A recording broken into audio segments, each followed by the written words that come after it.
ariko Yesu na Yuda mu rusimbi.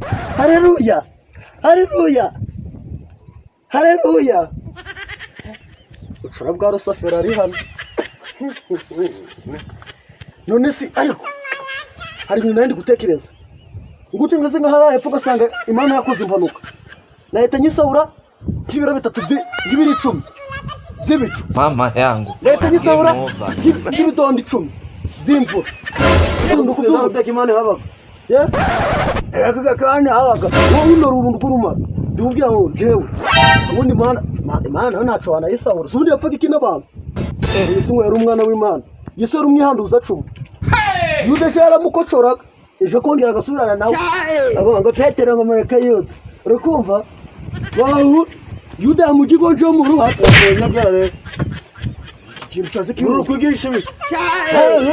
Kidase waje amanza umuntu yakubwira. Kona uri ndamu. Umeze nkawe. Tuwa yari Sofia. Dera wakagetsi. Gapingane. No, urebe. Papa ari kunywa kino kintu cuzuye.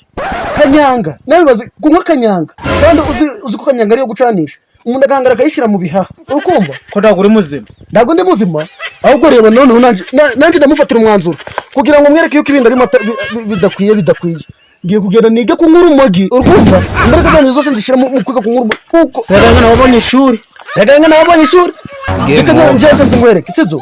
Nawe baza umuntu w'umugabo urafata ikintu cyose akakinywa cakanyanga. Nawe yumvi. Simba kuvuga gusa. Uvuga gusa ndagenda navuga ijambo rizima.